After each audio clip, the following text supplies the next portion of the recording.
waking me up, getting me on my way. I say thank you.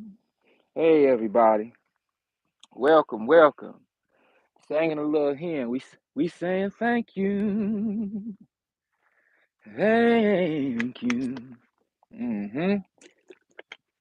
We giving thanks all time. Shag Sukkot Samayak. We giving thanks always. Look, y'all, we still got this front up, doing well. It was a little windy, but it wasn't too much. Let me straighten out some of these here branches real quick. You know how we does. We gonna make sure everything is smooth sailing. I hope and pray that everybody is doing well. I truly do. I truly do. Shabbat Shalom. Shabbat Shalom and Shag Sukkot Samak, meaning Happy Feast of Tabernacles. To all the 12 tribes. All the 12 tribes. You hear me? I hope you do. It's such a beautiful day. It's such a beautiful life. It's a beautiful life. It's a beautiful life. Beautiful life. Ain't it a beautiful life, y'all? Ain't it a beautiful life, y'all? Let me get some of this old Abazooty in my system. It's warm today. I don't be liking to drink on live stream and all of that type of stuff. But it's warm. And I don't want to get parched. Such a beautiful day today. The sun comes out and shines on me. I hope the sun is out and shining on you. I hope that you've been blessed so far in our observance of this year's Feast of Tabernacles, everybody. It's been such a great time. It's been such an awesome time of reflection. I get such a joy. I was just reminded yesterday after the last live stream how much joy and peace I feel. In spite of what's going on in the world, you know, that is the narrative today. We got a lot going on in the world, but in spite of all that, to be able to get in front of you all, to be able to do this work, to be able to rightly divide the word of the Most High and to deliver it unto the children of Israel, unto those Gentile nations, those strangers who cleave unto us, who seek to do righteousness as well. I think it's such a great, great opportunity. I feel so blessed. And I know I'm blessed. It's beyond feeling. I know I'm blessed to be able to do this. And so I don't take it lightly, as I tell y'all, as y'all should know by now. But the joy, you know, sometimes when we do a job, at first we get to doing it and we all happy and gung ho because all we can see is the rewards that we will be able to add unto ourselves as we work. You know, we thinking about that first paycheck. We think about who we owe that got us up to that first paycheck so we could get them out the way and then get to back to balling status. You know what I'm saying? We're thinking about the new whip, the new ride, the new crib, the new house. We thinking about all these things that we can get and add unto ourselves when we get that job. But then as the job actually kicks in and the reality of the job kicks in and the supervisor needs you here at this time and here at that time, you might not get the shift that you thought you wanted. You might not be getting the pay raises as often, as frequently as you thought you deserved. And the ills of the job, that one person at your job who you just, and they can't stand you. And they let you know the very first day after orientation who you was to them and made you figure out who they was to you. After all of that, and you finally got the job. Now the job it ain't so cool no more. It's got issues. Now when that alarm clock go off, you ain't so happy for it to go off, and you hitting snooze for 10 more minutes. Now when it's time for you to get up and get ready for work, you a little more sluggish than you was when you first got the job. Gung ho, ready to hit the road, singing your favorite songs in the morning and getting on your way. And now it's like, I think I'm gonna call in today. And so I say that to say with this work, as wild as the times are right now, and as lost still as our people are, we at a place now where I believe most of our people are choosing to be lost. Most of our people are choosing not to know who we are, what we're doing, and why we're doing it. And so Just like a job that you could be gung ho about, zealous is what the word is. You zealous about this job, you know. I find myself joy filled, regardless of the technicalities, regardless of the obstacles and attempted blockages from the enemy, just anything that has to deal with delivering this word of truth, you know.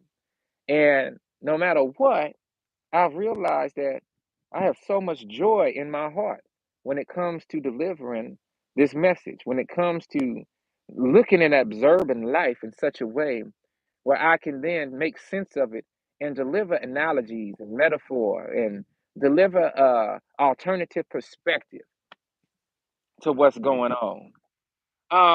I posted a video in my shorts the other day. I think it was yesterday, and I don't think too many people saw that video, and the ones who did, salute to you. But it was a video, and I titled it "The Gentiles Are Seeking Forgiveness from the Most High." I'm paraphrasing because I actually don't quite remember how I titled it. I had a couple different titles, but the one I wanted wouldn't fit in the description. So, nonetheless, the Gentiles are seeking the forgiveness of the children of Israel. After this whole, most white folk, they say anti woke. Uh, they got this thing. They be sarcastic with it. You know how we say we woke? Well, they say anti woke. You know, the whole premise behind their little movement is to maintain their control over this society, and of course, those are the prejudiced, racist white folk. And it's just exclusively white folk. Who's in these groups. I spoke on that group in a while ago in one of my videos when I spoke about that platform Quora, where they got a whole secret group on that platform. Thousands of white folks getting on there talking they mess and this and that. And it's difficult to ascertain if the people on the back end of Quora is actually feeding that particular page on the platform, or if it's truly white folks interacting with one another, and this is just how they feel, not knowing that people is going to come across it and hear their rhetoric. Nonetheless, it exists. So fast forward to yesterday, one of my little brothers shot me the video, and he said, "Bro, I want to know what you think about this." Well, he knew, he should have knew what I was going to think about it. But I told him what I thought about it, and I said it's happening. The Most High is definitely coming back. You see, when you have Gentile nations who are dropping to their knees, asking for the forgiveness of the Israelite people for what their forefathers and foremothers did to our forefathers and foremothers, you better know that something serious is going on. And I said I felt something big taking place. Now, I looked at the timestamp of that video. I wasn't able to get an exact date, but that was 2 years ago. That was back in 2020 when that happened. And you saw what, 100 or so white folks bowing down on their knees, being led by one white guy who was praying and asking for the forgiveness from our Israelite brothers and sisters who they asked to remain standing. You've seen the video if you've seen it.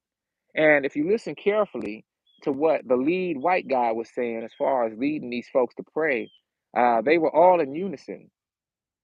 I didn't feel any shade, any sarcasm. I felt total humility. I felt total lowliness. And it was one of those type of moments in life where it was like, did this just happen? We must really be living in the twilight zone for that to have happened. And so I like to look at these types of instances in the context of where they belong. When you think about folks who are self aware on both sides of the spectrum, and that self-awareness brings accountability. Well, the first thing I know I had to deal with as a Hebrew Israelite, young man in this land of our captivity, is that I had to hold myself accountable. You know me, y'all. I'm not no woe is me. I'm not gonna sit up here. Let's see what we got real quick. Welcome, welcome to the Thread family. Let's see. Hey, Mama Carolyn. Ha ha ha, Professor X. You know what, dear? I love that. I was thinking about you, and then you seen the email. You seen the email. I didn't even know, but I knew. And so for you to I take that as a total compliment, Mama Carolyn. So I thank you. You know I do, and I thank you for continuing your awesome support of me and this channel and the work that I'm doing. And I feel like you're right. I feel like you're right. And this, I got a feeling one day this is gonna be X-Men land. Wherever that hidden X-Men headquarter was, this is where it's gonna be. All right. And then we got my brother Judah Ken. What it do? Shabbat Shalom. Hey, thank you for tapping in, bruh.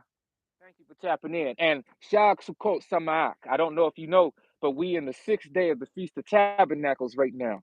And you'll be able to go over the videos and see from day one, me and my boys constructed this tabernacle all the way to today. But I thank y'all truly for thumbing up the videos. I thank y'all for just rocking with me. You know, it's nothing like that. It's nothing like having the true support from your loved ones, from your kinfolk, from your kinsmen and your kinswomen. And when we able to stand in unification and we able to do what we need to do as a collective, as a unit, mountains is moved. Mountains is moved. Now that I just sat back down, I'll check out all the comments when I get back up to take a water break, okay? So y'all just bear with me. And I appreciate your time. Your time is precious to me. Your time is precious to me. Okay. So I don't want to take that for granted. And I don't ever want to take y'all for granted. And I'm not going to take y'all for granted. So this is the thing, y'all, before we get into these laws. Looking at that video and putting in the proper context, seeing all these Gentiles bow down before this particular group of Israelite brothers and sisters, who the sister was on there just crying. She was bawling her eyes out because she couldn't believe it. The brother standing next to her was in such amazement that he was almost speechless, you know. And this is the thing: when we realize who we are on both sides of the spectrum, when white folks realize really who they are, when so-called black folk realize really who they are, who we are, then there's a sense of accountability that should take place. When I first got into this walk, it wasn't no woe is me. It wasn't no blaming nobody else for my ills, blaming nobody else for my shortcomings, blaming nobody else for why I'm not where I thought I should be in my life. I immediately was covered in the Ruach. I was immediately made to realize that I had a major hand in my own debasement. Yes, I belong to a people who has been lost, who has been confused, who has been downtrodden, who has been oppressed, who has been placed into captivity. But I had to see and be made to see why were we placed into this place? Why were we placed into these ghettos? Why were we placed into these hoods? Why are we fighting over blocks and turfs that ain't ours? We don't own. Why are we up here standing up and selling these drugs and all of these things to take us away from who we are mentally and spiritually? Why are we killing one another? Why are we robbing each other? Why are we stealing from each other? Why are we at the lowest of society? Why are we still blessed and talented in spite of all of that? Why do we have this inner strength that don't nobody on the face of the earth have? Why were we able to get through 400 and something odd years of slavery? And when you think about it, slavery actually began in 1492. Okay, so when Columbus started selling the ocean blue and he started capturing all of us that was already here and taking us back to Europe to show Isabel and Ferdinand that there was some black indigenous people here, these Israelite people that they had been looking for and identifying.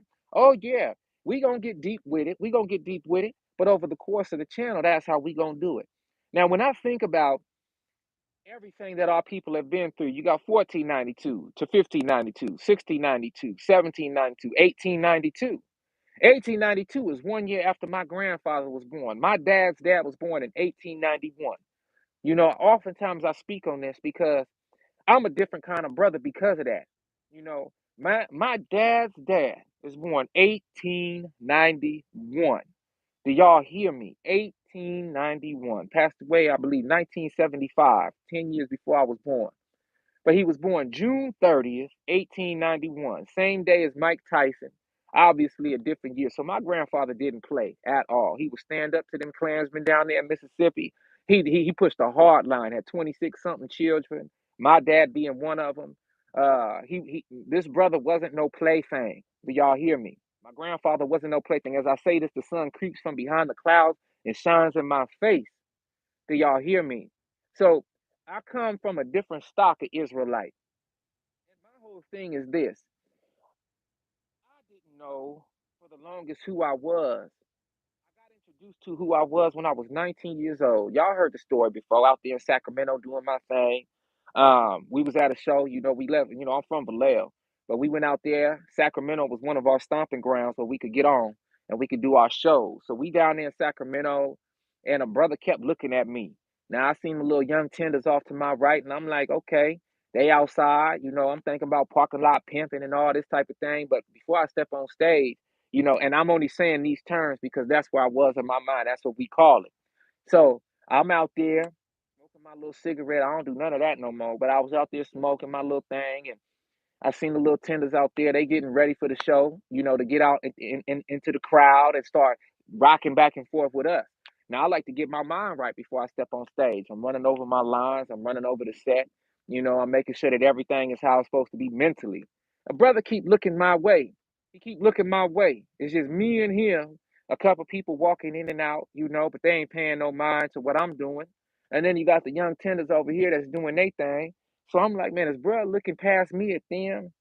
And I get to figuring out that as these young tenders walk by me and they go inside, bro still looking my way. So I had to ask him, what's going on, family? You good? What's good? And he say, man, bro, I was waiting to talk to you. He say, man, you an Israelite. I said, excuse me? He said, you an Israelite. I said, what you mean? Now, mind you, I'm 19 years old, y'all. I know what I done heard about Israelites my whole life. But to put it in the context of me actually being one, and I said, excuse me, you talking about them Israeli folks? That's the first thing my mind went to. It went to Israelites of the Bible, and then thinking that the Israelites of the Bible somehow was these Israeli fake people over there in Jerusalem today. He said, nah, bro, I'm not talking about them Israelis. I said Israelites. I said, oh. He said, yeah, you a son of Abraham, Isaac, and Jacob, brother, and you going to have to figure out who you is for real. You have to confirm what I'm saying. You have to look into this. And I said, all right, bro, I will. He spoke with me a couple more minutes about it, and then I'm thinking he going to be in the show. He left. He walked away or did whatever he did. I didn't see him no more. But what he said stuck on me. Now, mind you, I'm still up there in the street doing my thing. I'm not thinking about it as much as I should be until I am. 2007 come up. Total life change. Y'all have heard the testimony. So this is my thing. As soon as 2000 hit, August 12th, August 11th, the whole change happened. August 12th, I'm waking up on that floor of my daddy's house and bawling, tears just pouring. I finally realized who I am, no question about it. I have a guilt complex over me because now I'm holding myself accountable for all the wrongs that I've committed, everything that I've done up to that point to keep me away from the truth, that made me an agent of Satan, made me an agent of the wicked one. Instead of using all of the gifts and talents that I had for the benefit of the kingdom of the Most High to bring glory to the Most High. You know how that'll make you feel? I think y'all know how it make you feel when you realize you've been wasting your life for so long and that now you at a place where you can have some true introspection and you could finally realize the bigger picture, right? And so that's where I was in my life. But what I'm telling you this for is because now that we seeing these Gentiles, and I'm going to say Gentiles all over the world, who are beginning to bow the knee, who are beginning to pray, who are beginning to realize the ills that their forefathers committed and not realize them for selfish lucre and selfish gain, but to realize that there truly is a spiritual hierarchy taking place. There truly is a, a great awakening. There truly is something that's going on where it's causing people to hold themselves accountable to the ills of the past. And as an Israelite, we should definitely be holding ourselves accountable to the sin and the transgression against the law, statutes, and commands that the Most High blessed us with as a set apart people. We don't need to be saying, woe is me. Look at what that white man did. That white woman was this, and that white woman was that. That Arab was this, that Arab was that. That whoever was whoever. We need to be pointing the finger at ourselves. And then in doing that, what's going to happen is you're going to see more of these Gentiles standing up and you're going to see them taking accountability. Oh, my great great grandfather, he was a wicked man. He shouldn't have done what he did. Yes, my family comes from a slave owning family, and we shouldn't have done that. We shouldn't have been this way. Please forgive us, people. Please forgive us, our black brothers and sisters. And they still growing, they still learning how to speak. But the fact is that they are genuinely getting out there and they are saying these things in order to right a serious wrong. Because these particular Gentiles are the strangers that was prophesied to cleave unto us. These particular Gentiles are those who have been reading the Torah, who have been reading the Tanakh, and are trying to make sense of this in the context of, wait a second, you mean to tell me these Israelite people ain't gone off the face of the earth? You mean to tell me that these Israelite people ain't dead to time? You mean to tell me that these Israelite people really exist? And they're still here today, and we called them all kind of ends and coons and bywords. We done called them all kind of heinous things. And you mean to tell me that they still exist today?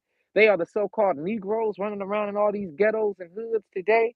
These are the so-called Negroes that are headlining these sports events and singing on stage and doing all this type of depraved action and twerking and dancing and acting a fool out here and chopping themselves down. You mean to tell me these are the same Negroes, so-called Negroes, that is actually the Hebrew Israelites of the Bible? Oh my goodness, what have we been doing to these people?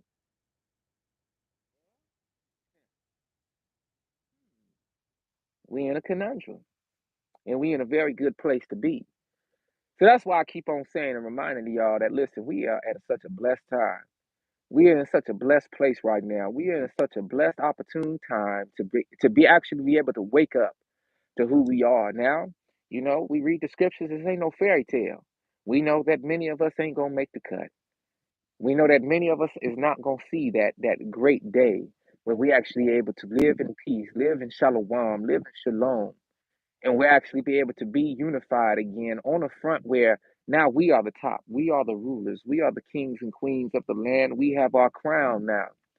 And now it's up to us to continue to run the new kingdom in a form and set of righteousness that'll never be knocked down again, that'll never be removed again. Many of us, though, ain't gonna see that day. When we are gathered from the four corners of the world and we are brought back into the wilderness again, as we read in Ezekiel chapter 20, there's gonna be some testing going on. Right now, most of us Israelites who are awake and know who we are, we're still being tried in the fire, but that trying in the fire of affliction has to deal with us being refined to that precious gold that we were always meant to be. This is a different kind of trying. Those of us who are tried this way right now before that great and fateful day, those of us who are tried right now through the fires of affliction, we're just being refined into that precious gold. We are being molded into those leaders that we are meant to be while in the wilderness. You know, the Most High is going to plead to us and through us, but a lot of that pleading is going to have a lot of violence attached to it. When the Most High pleads, it's a, it's more than just a word. It's action.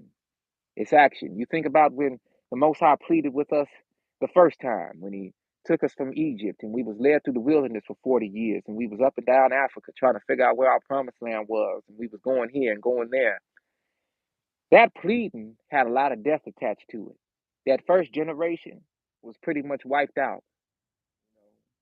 That first generation was pretty much wiped out.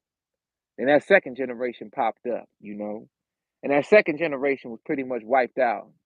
Then you had that third generation, and Yahshua was being captain of these generations after Moses and Aaron passed away. And there was a lot of frustration. It was a lot of frustration because just like then, or just like today, back then we was a hard-headed, stubborn, stiff-necked people. And we still hard-headed, stubborn, and stiff-necked to this day. We got a saying in the hood, boy, wake your game up. You know, that's something that we say. Wake your game up, sis. Leave all that gang goofy stuff alone. Wake your game up, you know. And that's what I be liking to say today when it comes to our people. We need to wake our game up. See, the game ain't the ill game. The game in the hood is all the ill game. Let me see how I can get over on my brother today. Let me see if I can backdoor my sister today. Let me see if I can do this and do that to get a one up on my own. Now, that ain't the type of game I'm talking about. I'm talking about I'm talking about the game of the knowledge and wisdom of this here Torah, this Tanakh. Getting into the holy scriptures, rightly dividing these things so that we can be made to see ourselves in such a light where the rest of the world has to respect us. You see, we talk about this often on this channel where, you know, when we was chosen and set apart, you think the rest of the world like that? You think the rest of the world like to be considered as spit to the Most High? Just a drop in a bucket? We the bucket of water. We the bucket and the water. We everything. Chosen, set apart people. And you think that that was something that came easily to us?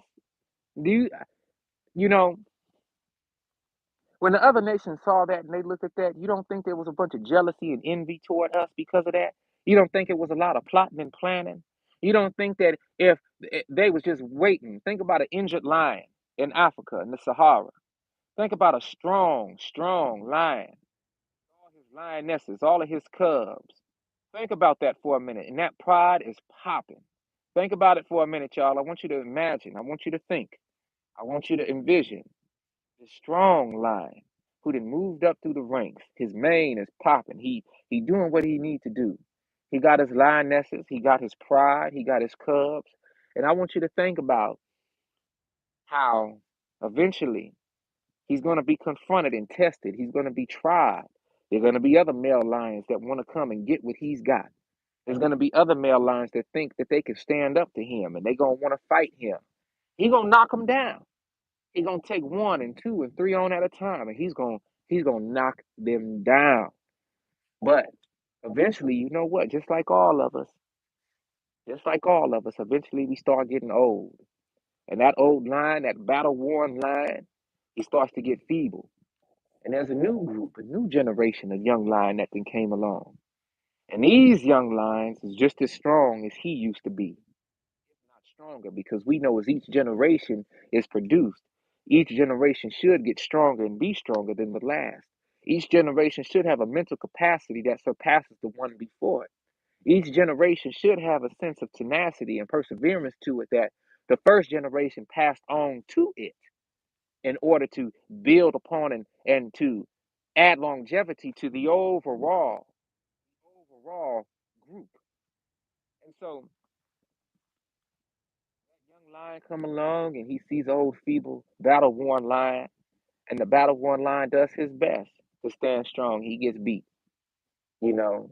But that young lion waited. He didn't just get out there and do his thing immediately when he was feeling himself. No, he had to plot and plan. He had to sit back. He had to really analyze. He had to peep the scenery. He wasn't just gonna get out there and get killed now. He had to wait a minute. And he waited for that old battle worn lion. He waited for a moment of weakness. He waited to see a chink in the armor, and that's when he attacked. So, in the same way, when we were strong and we were doing what we were supposed to do, there was not a nation on this earth who could stand to us. There was not a nation on this earth who could rock with us that we didn't want to rock with us. There was not a nation on this earth who could do anything to us to knock us off what we were supposed to be on. The only ones who could knock us off was us ourselves. And we've always been the type of people who destroy ourselves from inside first. We have always been the type of people who destroy ourselves from inside first. And as soon as begin to do that, that is when the outside forces, that is when Johnny around the corner want to test us and try us because Johnny around the corner see that, hey, our rank and file is weakened.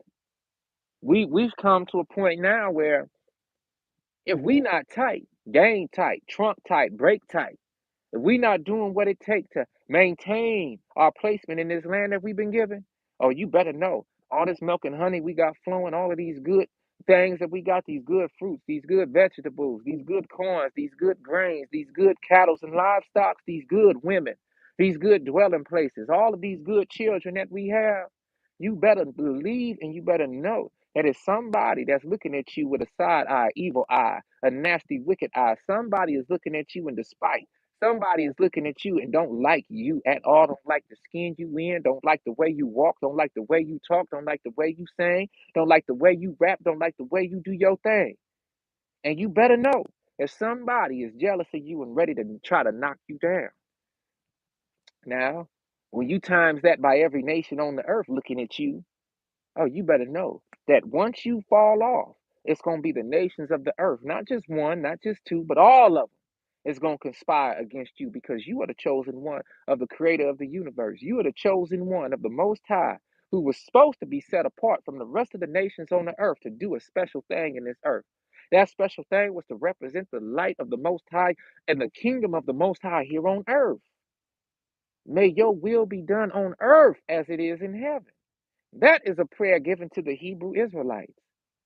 You see, That is something that we were supposed to be crying out to the Most High daily in thanks and gratitude for placing us in such a position. We wasn't supposed to be haughty. We wasn't supposed to be haughty over the nations. We were just supposed to stand strong. And we were supposed to be royal and regal. We were supposed to do what we were supposed to do and do it well, do it great like we do everything else for these nations. But we were supposed to do that for the Most High. But you see, just like then, and just like now, we can get in file with what this country got to say. Yeah, we hard headed for the most of the laws, but still, we get so much in line for this country, we can't do nothing to the white man, the overseer, to the master. Oh, we have a difficult time fighting back today. Well, we can destroy a hood store. We could destroy the hood liquor store. We could destroy the hood Target. We could destroy the Walmart marketplace in our neighborhood. You know, when another Trayvon or George Floyd or one of them type things happen. Oh, hey, little one. What do you know? A little ladybug lands on me. Now, that's a sign of prosperity. I'll take that. You kick it for a minute. I thank you for rocking with me. I rock with you too. Now, when you think about this, y'all, and you think about everything that's transpiring in our people's uh, timeline here in this place, we've had a lot of back and forth. But most of that back and forth now is taking place within our own communities. We hate one another. We can't stand each other guts. But when it comes to that so-called white man and that so-called white woman domineering over us, however they feel they want to, when it has anything to do with control, then we fold. I say, man, we ain't got no tail to tuck, but sure is a lot of current going on, ain't it? Sure is a lot of current up going on, if you ask me. What we got to do is figure out how to stand strong again and get our inner strength back. And the only way I can see doing that is one, recognizing who we are, two, getting back to the law, statutes, and commands of the Most High, so we have a sense of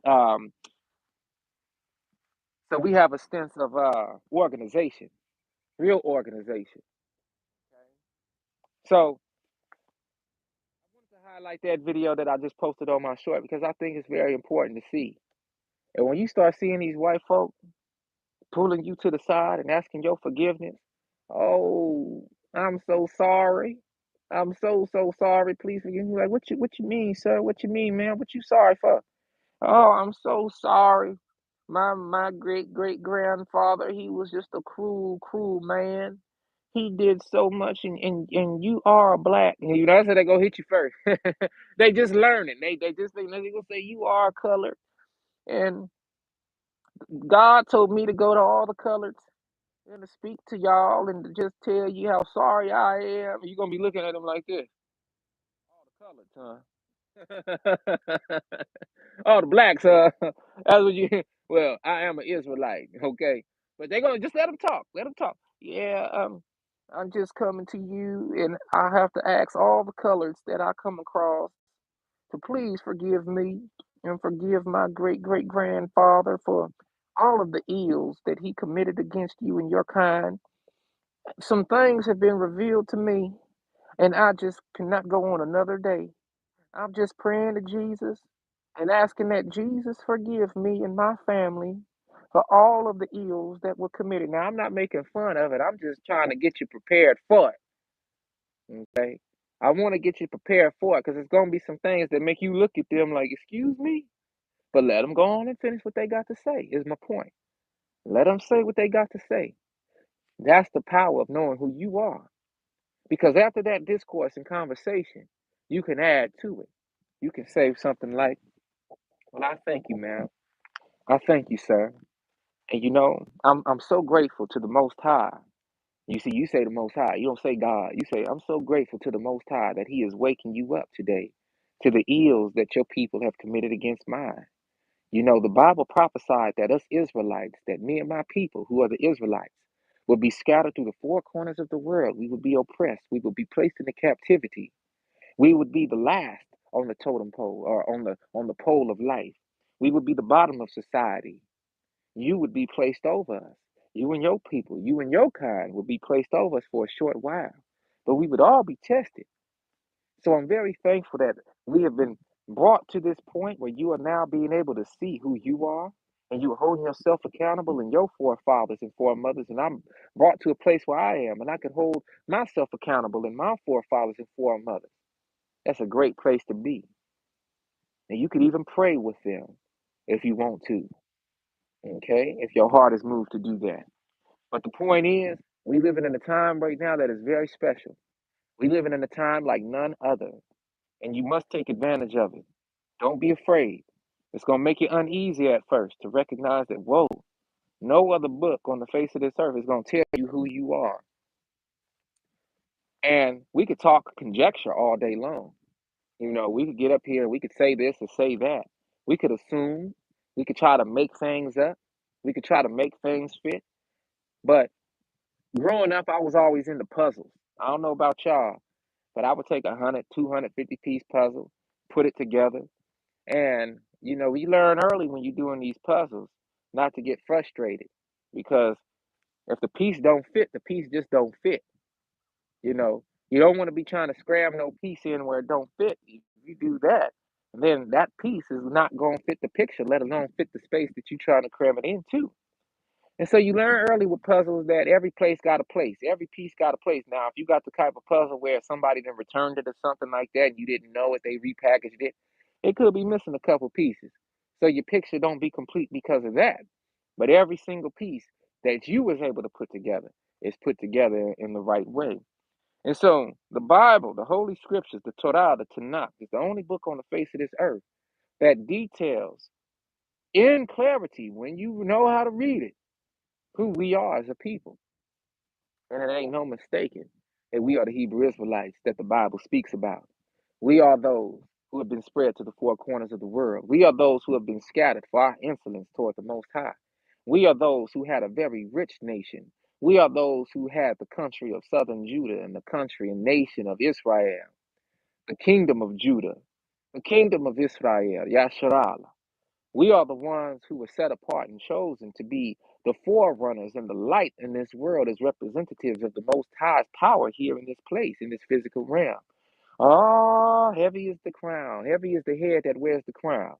Because, yeah, we could rock for a minute, but it definitely did something to our psyche to have so much power and pressure placed onto us. And I think that's another thing about us. When we get put in position, many of us have a difficult time with that. The actual responsibility side of it. Yeah, we could sit up there and party all day. We some of the partyingest people on the face of this earth. We could throw us a party, can't we? Yes, we can. But when it comes to the responsibility of maintaining and managing what we have been given and blessed with, it takes a lot of work. And sometimes we just don't want to deal with that work. So we still have a lot of work to do. But a lot of that work starts and begins with us internally. And then we go from there. Listen, y'all, let me here's what we're gonna do. We're gonna get to the law, but let me take a sip of this Abazude real quick. I should bring my bottle over here with me, shouldn't I? I just didn't want the sun to get to it. All right, let's see where we at. Everybody's sleeping. Yes, yes, brother. Everybody is sleeping. Everybody's sleeping. Definitely grateful. I'm grateful for y'all too. Everybody is definitely sleeping. And you know what? I won't say everybody. I know you ain't even speaking on everybody. You not sleep. You know what I'm saying? You not sleep. So I know exactly what you're saying. But everybody sleep is sleep. Let's say that. Everybody who sleep is sleep. And it's a shame. But folks is gonna get one more shot. They gonna get one more opportunity. Yesterday we left off in Leviticus and we was getting to it. I think we had about what 60 of the laws out of 613. Because every time we get into it, we got to get into it. Sometimes it's more than just reading off of scripture. You got to you got to really get into it. You know what I'm saying? You got to get into it now. And sometimes, when we get into it, it takes a while to actually get into it. But we get into it in hopes for clarification. The thing about this Bible that most of our people still to this day, I think all of us, every last one of us. The thing about this Bible, how you know you're an Israelite, is when you get to reading these laws, statutes, and commands, and they make you feel some kind of way, and the way they make you feel is, dang, I gotta do that. You might not say it out loud, but you're gonna be like, am I ready to hear them laws, statutes, and commands? Because I know as soon as I hear them, I'm gonna have to do them. Every single Israelite on the face of this earth, won't nobody be able to tell me different. I know, and that's why so many of us run away from it. As soon as we hear it, guess what? We got to be held accountable to it. That's why most people are like, man, hey, don't tell me that. Hey, you stop that. Don't you read that to me. Hey, I gotta go use the bathroom. I'll be back, and bro, don't ever be back. Hey, don't tell me that. I got to go to work. No. Let me cut this live stream off. Why in the world am I listening to this? Why is this even in my feed? Why did I click on this? Yeah, you clicked on it because the Most High, the Holy Spirit, was dealing with you.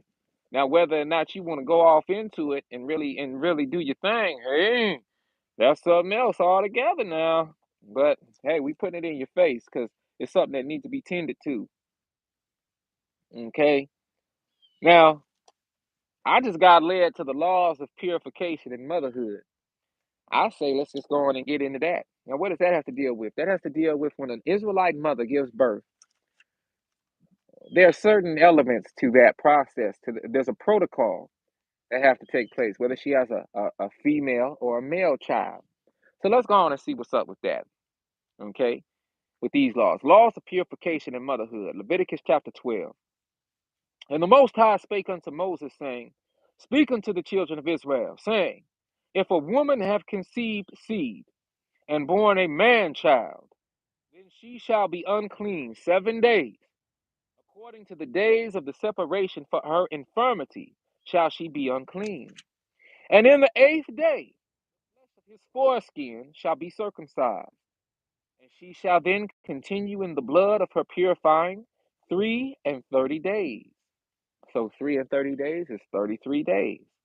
She shall touch no hallowed thing, nor come into the sanctuary until the days of her purifying be fulfilled. But if she bear a maid child, a little girl, then she shall be unclean 2 weeks, as in her separation, and she shall continue in the blood of her purifying 66 days. So 2 weeks she shall be unclean in her separation. So going back to verse 4, she shall not come toward any hallowed thing, nor shall she come toward the sanctuary. But unlike verse 2, where she shall be unclean 7 days, and she shall be separated for 33 days, uh, going through that purification process 33 days, excuse me. In this case, with a female child, she'll have to go through the purification process for 66 days. Now, 66 days is 66 days. A score is 20 days. So if it's 60, that's 20, 40, 60. Okay, 60, 20, 40, 60, and 6 days. So 66 days she'll be going through the blood of her purifying when she has a female child.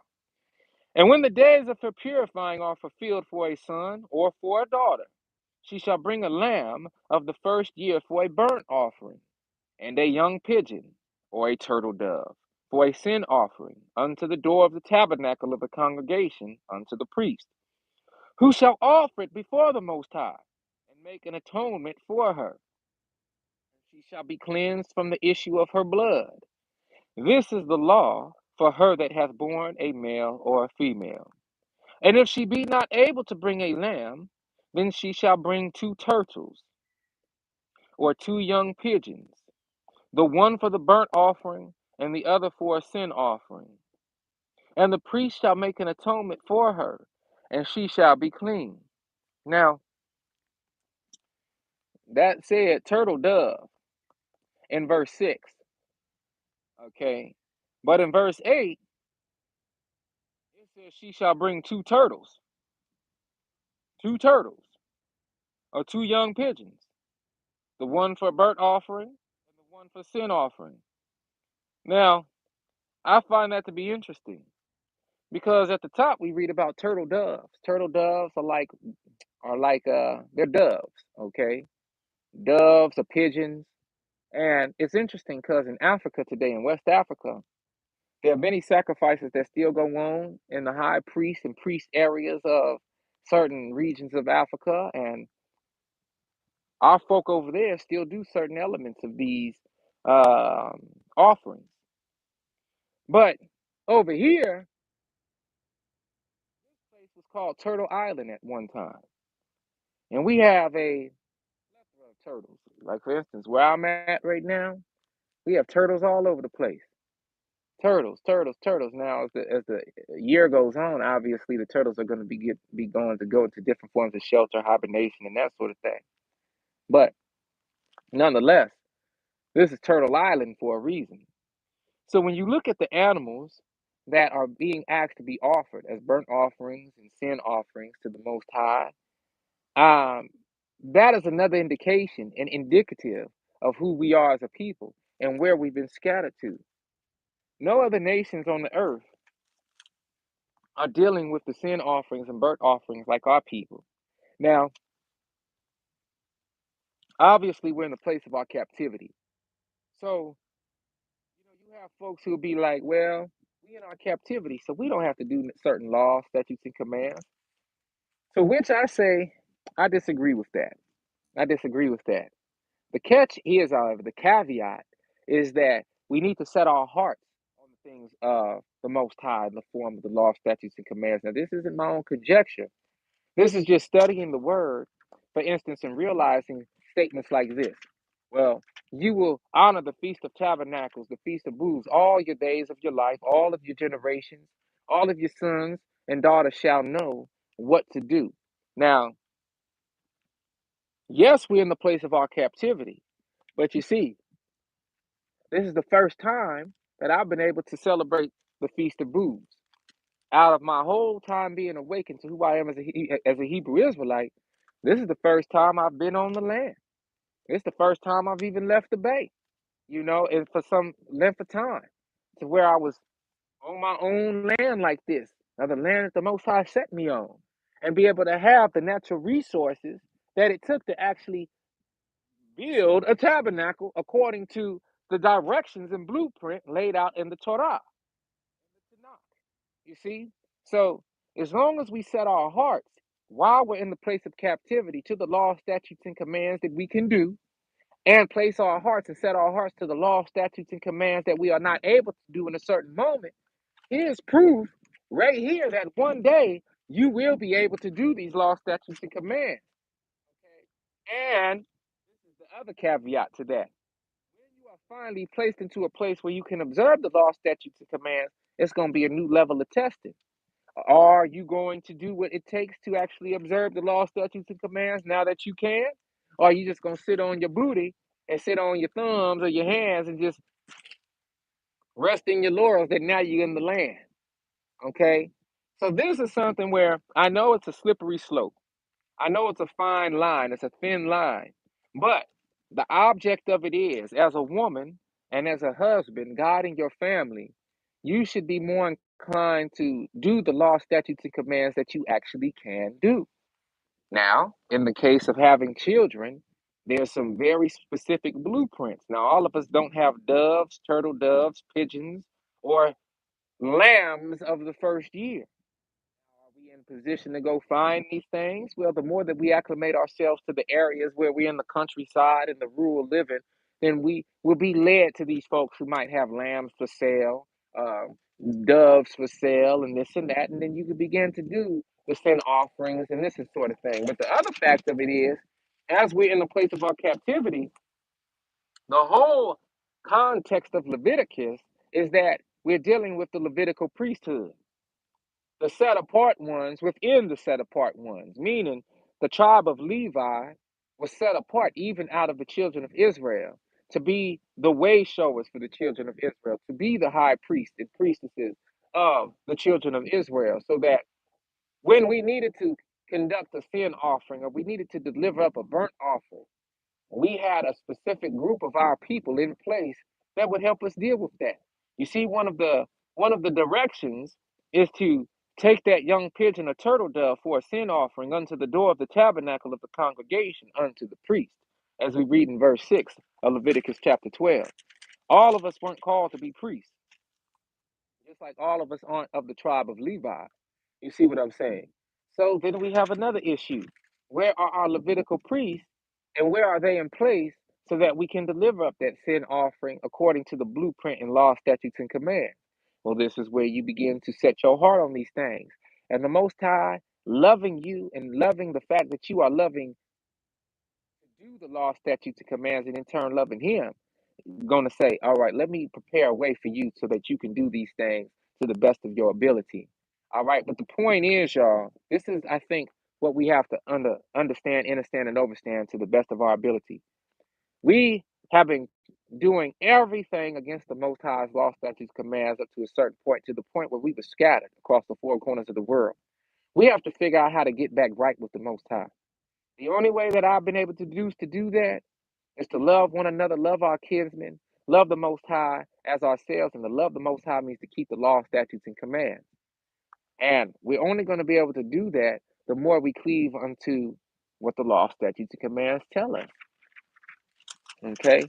I don't want to keep on having to repeat myself and say these sorts of things, but it's the truth. It just is what it is. Okay?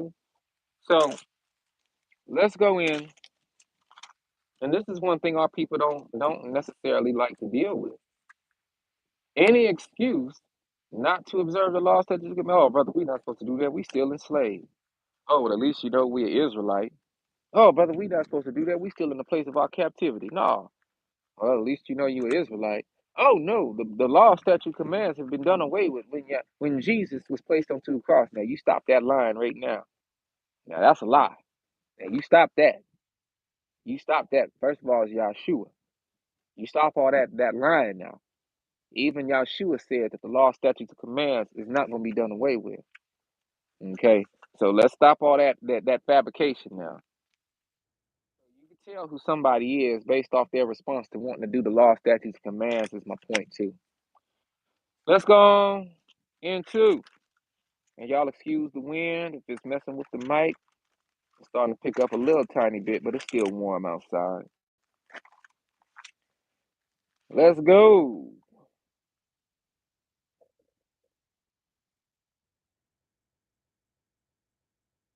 Let's go.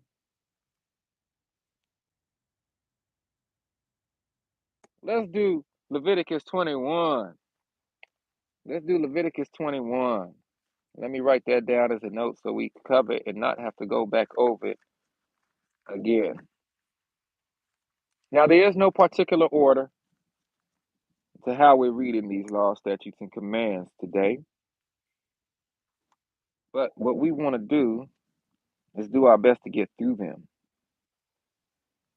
Now, there's 613 base laws, statutes, and commands.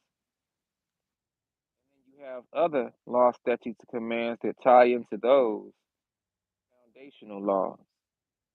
Yes, if you're new to this channel, there's more than 10 commandments, y'all. If you're new to the truth and you thought all you had to do was the 10 commandments, huh, yes, you heard me correctly. 613 of them things. Okay, 613 law, statutes, and commands. Now, what I mean when you think about it, it's laws and statutes and commands in this state alone, in California and wherever you are, that I think total way more than 613. That's not even counting the Constitution and the amendments. Okay, they got all kind of little weird little penal codes and mess like that. Each statute today in this land is called a penal code. Okay, and them penal codes is code, y'all. Them penal codes. That's how a lot of us get caught up. Don't nobody know about no penal code. What is you talking about? A penal code. A penal code. If you don't get out my face with that, I'm trying to know about the Most High's codes, law, statutes, and commands. You up here talking about to me a penal code. And then at that, as soon as we get the penal codes down and pat, then they want to go and add penal codes to the penal code to throw us off even more, to catch us up even more. And they ain't honoring no penal code. They want to put it on us. Okay? So it's best to just get back to the law, statutes, commands, because they don't change. All we got to do is learn them. Okay? So look, let's get to it. Defilement of the dead. Leviticus chapter 21, verse 1. And the Most High said unto Moshe, unto Moses, speak unto the priests, the sons of Aaron, and say unto them, there shall none be defiled for the dead among his people, but for his kin that is near unto him, that is, for his mother and his father, and for his son and for his daughter, and for his brother, and for his sister a virgin, that is nigh unto him, which hath had no husband, for her may he be defiled. But he shall not defile himself, being a chief man among his people, to profane himself. They shall not make baldness upon their head, neither shall they shave off the corner of their beard, nor make any cuttings in their flesh. They shall be holy unto their God, and not profane the name of their God, for the offerings of the Most High made by fire, and the bread of their God they do offer. Therefore they shall be holy. They shall not take a wife that is a whore, or profane, neither shall they take a woman put away from her husband, for he is holy unto his God. Thou shalt sanctify him therefore, for he offereth the bread of thy God. He shall be holy unto thee, for I, the Most High, sanctify you, am holy. And the daughter of any priest, if she profane herself by playing the whore, she profaneth her father. She shall be burnt with fire.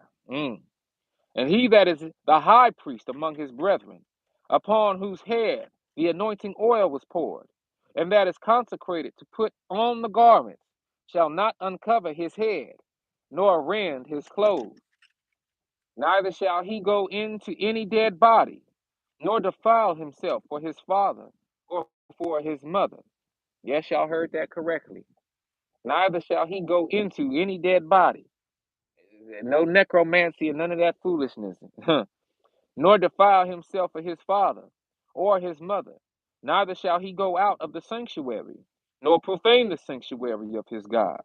For the crown of the anointing oil of his God is upon him.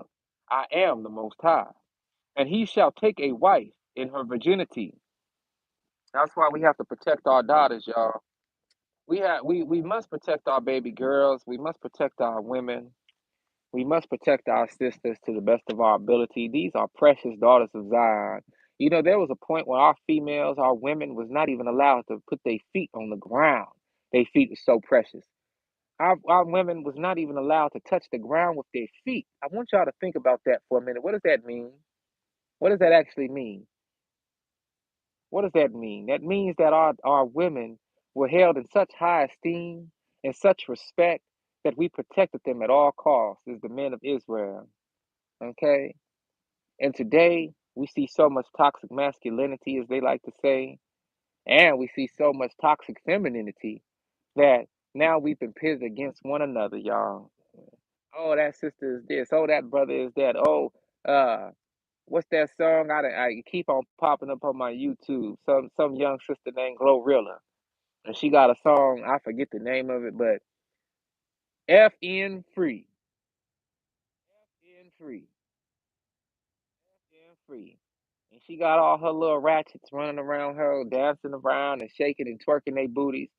And all the men that's around her, if we could even call them men, all the males that are also Israelite males that don't know who they is running around her, propping her up. And and that's a hit now. That's one of the hits that's in the world right now. And this little girl calling herself Glorilla, like Gorilla. I don't know if she taking any testosterone shots or anything to make her voice the way it is, but she got a little deep little voice and she running around here and she hey y'all, this is what we got to deal with. The total antithesis of where our women was at a point in time. And that precious soft spoken woman is now the loud mouth, contemptuous woman. hating her fellow brother, hating her father, hating her people, going against her elder mother, telling her to live a certain way, live a pious and righteous life in favor of living ghetto and ratchet. And so we still lost in the sauce, and I put we as me in that whole fold because I'm an Israelite man. And and not to be in no self-righteous stance, but I know of those of us who are awake, I won't say I'll say those of us who are awake are doing our absolute best to combat that. But when you have to combat who's in your house, who's in your own home, and I don't mean literally, I mean figuratively in this particular instance, the house of Israel as a whole, when you still have many of us who don't know who we are, refusing to see the truth about who we are, and they're fighting against us along with the house of a synagogue and the synagogue of Satan, and they fighting against us with the so-called Jewish people and all of this, and they accepting those checks and that money to go on and be nasty toward us, their own people. It's pretty rough. A widow, verse 14 of Leviticus chapter 21. A widow or a divorced woman or profane, you hearing that, or a harlot, shall he not take. He shall take a virgin of his own people to wife. You know, our daughters are gifts. Our daughters are precious. And our hope is that they marry righteous men. Those of us who have daughters, the reality of it is one day our daughters will have to be married off. One day we'll have to give our daughters to a man who is of our people, of our kinsmen, a son of our people.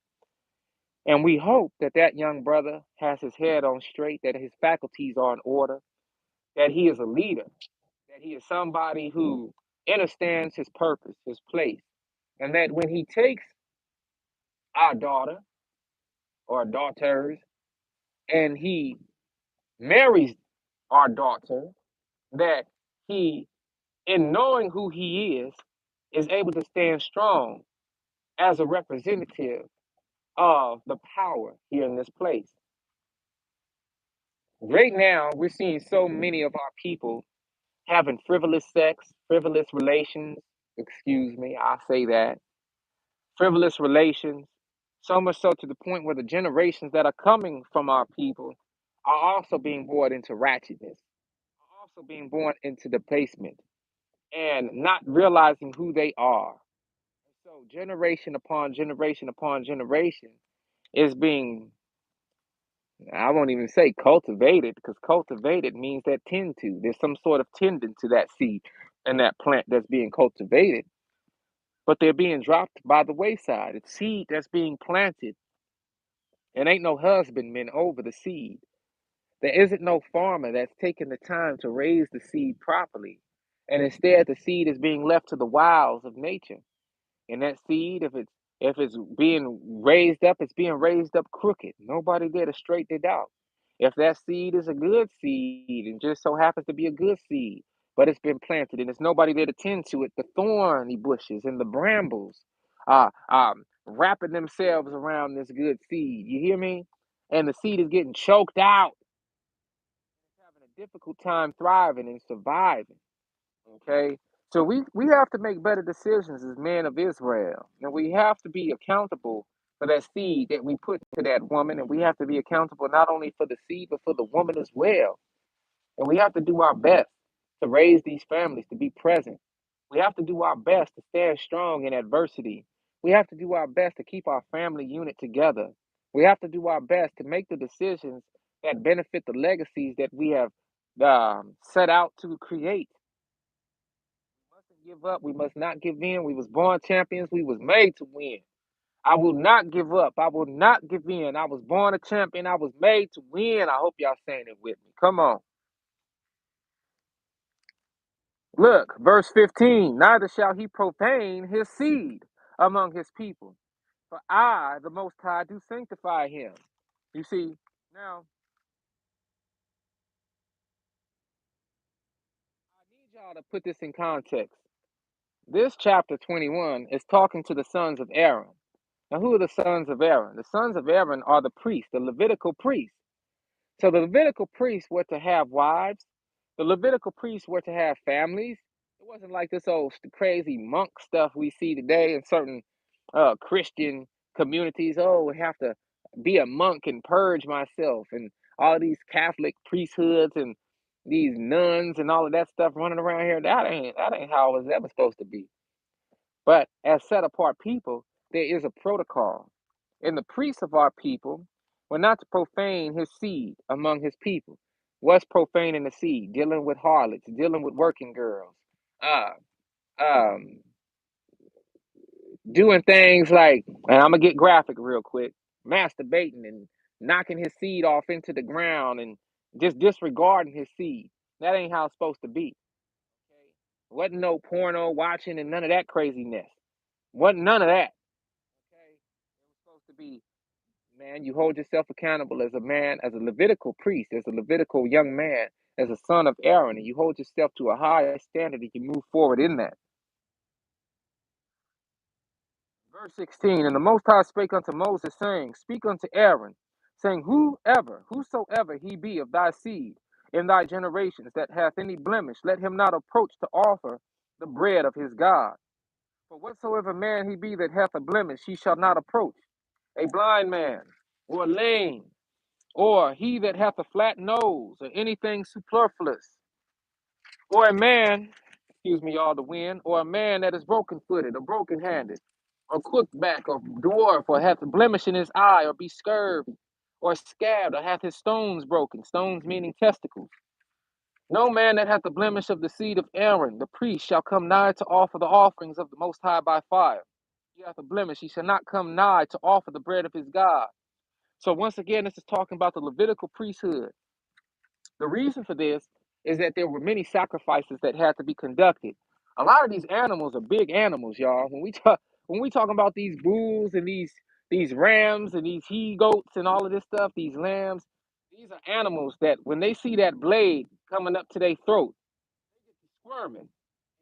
You have to move in a certain way in speed after you pray over the animal. You have to move in a certain way, but when you cut that animal's throat, it's going to get to jumping around for a minute. You got to be able to hold it down. Then you have to be able to drain the blood into the bowls, the consecrated bowls and dishes that the blood is going into to then be a to serve as that blood offering. You know how the blood is separated from the meat, the burnt offering over here, getting placed into the fire as the meat. The blood goes off to a different place. Now we don't drink the blood or eat the blood, but the blood gets consecrated as well. So that whole process, you got to be in all of your faculties to the best of your ability.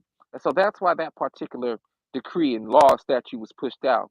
He shall eat the bread of his God, both of the most holy and of the holy. Okay? So he going to eat that bread. He's going to be able to talk about it. He's going to be able to stand up on it. But as far as going unto it, in order to deal with the sacrifices, that should not be so in the sense of the Levitical priesthood. Only he shall not go in unto the veil, nor come nigh unto the altar, because he hath a blemish. That he profane not my sanctuaries, for I, the Most High, do sanctify them. And Moses told it unto Aaron and to his sons, and to all the children of Israel. Okay? Now, we're going to go into Leviticus chapter 23.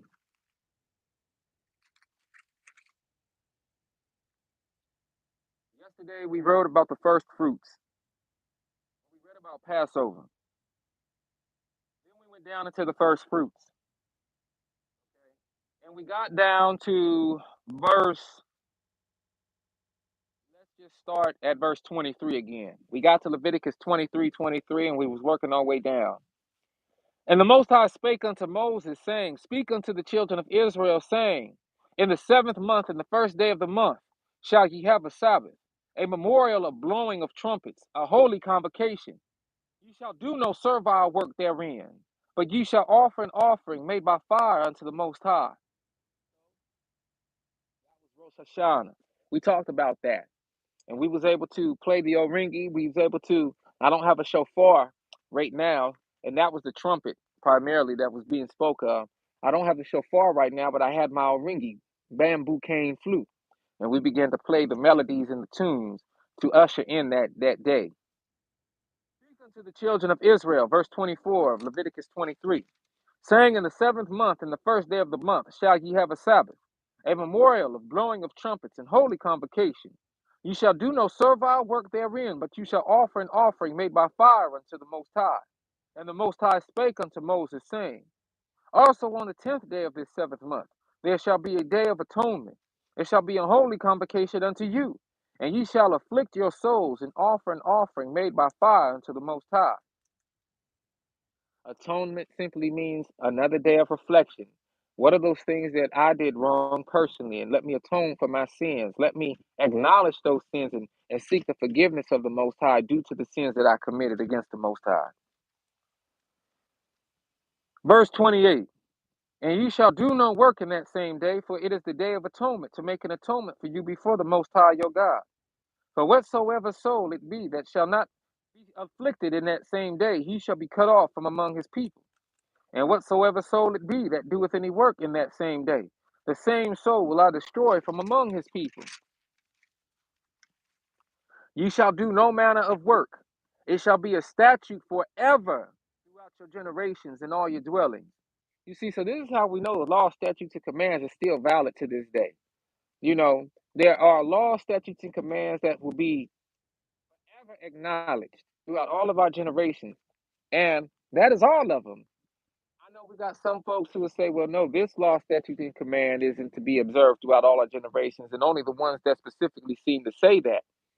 But you have to realize that many law, statutes, and commands are attached to other law, statutes, and commands, which anchor to that clause throughout all of your generations. Because that's the case, you can consider all law, statutes, and commands being valid even up into 2022 and beyond. Verse 32, the Sabbath, the Hebrew day of rest, it shall be unto you a Sabbath of rest, and you shall afflict your souls in the ninth day of the month at even. From evening unto evening shall you celebrate your Sabbath. See, this is how we know, excuse me, this is how we know that our days begin from evening to evening. So when the sun goes over the horizon and it begins to get dark, that is the beginning of our day. But that's also how we know that we don't deal with a solar calendar. The calendar that we use today in our captivity is the Gregorian solar calendar. Okay? We don't use that one back in the past. We use the lunar calendar. The reason we use the lunar calendar is because the days are from evening to evening. And the only way to tell a day, what day it actually is to look at the phase of the moon. We had learned men who would look at the moon every day to see what phase it was in. When the moon was in that first waxing crescent, that's how we knew it was the first of the month. That small little sliver of moonlight after you don't see the moon for a day or so, and you see that little sliver of moon, that's the first day, and you would count 7 days from there. And once you got to the seventh day from that first sliver of moon, that would be the Shabbat. We didn't have no Monday, Tuesday, Wednesday, and Thursday after these Roman gods. Okay? That's not how it was. Our days weren't named after Roman deities. Okay? Our days were based off the phases of the moon, the lunar cycle. And this is proof of that. Okay? Verse 32, it shall be unto you a Sabbath of rest, and you shall afflict your souls in the ninth day of the month at evening. From evening unto evening shall you celebrate your Sabbath. And the Most High spake unto Moses, saying, we'll get into the Feast of Tabernacles in a moment, but the Sabbath, the day of rest, this is in my footnotes. In accordance with Hebrew law, no work is to be done on this day. So, Shabbat Shalom, my family. The observance of the Shabbat is practiced among the Falasha of Ethiopia, for instance.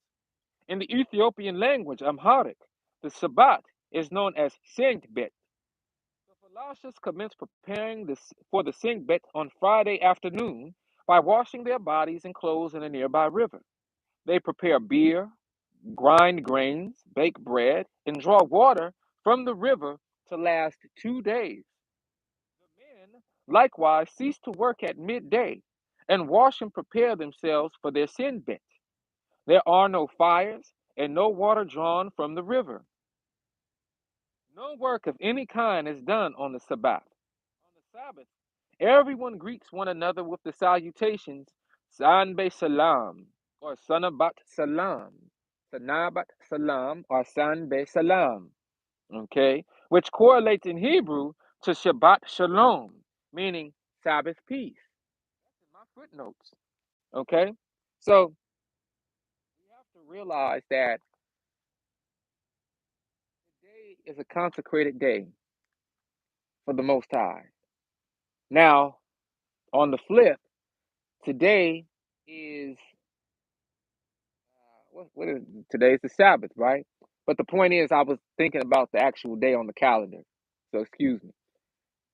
The Gregorian calendar, though, is based off of a solar cycle. So even though on the Gregorian calendar we observe this is the Shabbat today, the lunar calendar says different. Okay? The lunar calendar says different. The lunar calendar suggests that based off of how the first crescent moon came to be this particular month, the Shabbat was actually this past Wednesday on the Gregorian calendar. Okay? So just keep that in mind, family. And I did a study on this a while back called the Lunar Shabbat Truth, I think it was. And you can find that. It's in the community post. You can go straight to it on the Gatekeeper Ministries page or channel. Now, verse 34 of Leviticus chapter 23 is pertaining to the Feast of Tabernacles. We're in the Feast of Tabernacles now. Speak unto the children of Israel, saying, the 15th day of this 7th month shall be the Feast of Tabernacles for 7 days unto the Most High. On the first day shall be a holy convocation. You shall do no servile work therein. 7 days you shall offer an offering made by fire unto the Most High. On the 8th day shall be a holy convocation unto you, and you shall offer an offering made by fire unto the Most High. It is a solemn assembly, and you shall do no servile work therein. These are the feasts of the Most High, which you shall proclaim to be holy convocations, to offer an offering made by fire unto the Most High, a burnt offering, and a meat offering, a sacrifice, and drink offerings, everything upon his day. Beside the Shabbats of the Most High, and beside your gifts, and beside all your vows, and beside all your free will offerings which you give unto the Most High. Also in the 15th day of the 7th month, when you have gathered in the fruit of the land, you shall keep a feast unto the Most High 7 days. On the first day shall be a Shabbat, and on the 8th day shall be a Shabbat. And you shall take you on the first day the boughs of goodly trees, branches of palm trees, and the boughs of thick trees, and willows of the brook. And you shall rejoice before the Most High your God 7 days. And you shall keep it a feast unto the Most High 7 days in the year. It shall be a statute forever in your generations. You shall celebrate it in the 7th month. You shall dwell in booths 7 days. All that are Israelites born shall dwell in booths, that your generations may know that I made the children of Israel to dwell in booths when I brought them out of the land of Egypt. I am the Most High your God. And Moses declared unto the children of Israel the feast of the Most High. Okay? So, the reason again that we celebrate and honor the Feast of Tabernacles is because it is to be a remembrance of the Most High's grace and mercy to our ancestors and ancestresses when we were brought out of the land of Egypt and made to dwell in the wilderness, or sojourn through the wilderness for 40 years in order to cleanse our thinking. I know to a layman it might not seem like such a good thing, but when you read between the lines and you're able to look at this thing from a strategical look, as soon as I say that, the sun come back out from behind the cloud. When you're able to look at this thing from a strategical, spiritual perspective, if you've been someplace for 250 something years and you're not doing what you was originally meant to do, but you have adopted the ways of someone else, but you're being separated to be placed in a way of your own, then there's going to have to be some cleansing that take place. We've been in this country now under the oppressive foot of those Gentile nations. Let's go back to 1492, 1592, 1692, 1792, 1892, show no 1992. That's 500 years. And then you add what? 92 to 2002, that's 10. 2002, 2012, that's another 10, so that's 20. That's 520. Now we in 2022. That's 530 years, y'all. 530 years. So when we brought out of this, you better know it's going to be some cleansing going on. And just like when we was in the wilderness, many of our people ain't going to pass under the rod. Many of our people ain't going to make it through. But that's to be expected. Let's go, and it's a sad thing. It is. I definitely don't say this with a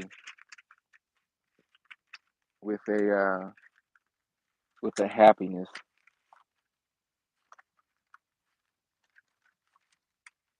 I don't say that with a happiness.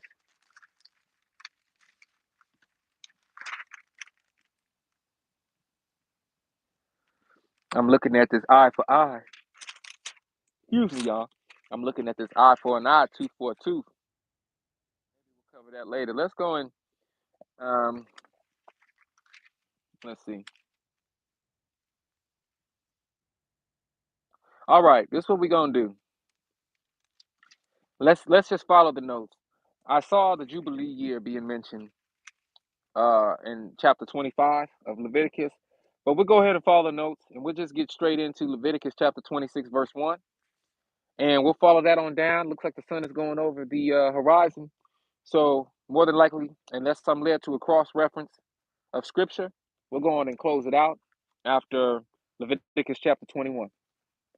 And then I'll come up and check the comments and see what we can do. But I thank y'all for rocking with me in this particular live stream in this lesson. And we're going to keep it moving. Leviticus chapter 26, verse 1. You shall make you no idols, nor graven image, neither rear you up a standing image, neither shall ye set any image of stone in your land to bow unto it, for I am the Most High your God. You shall keep my Sabbaths and reverence my sanctuary.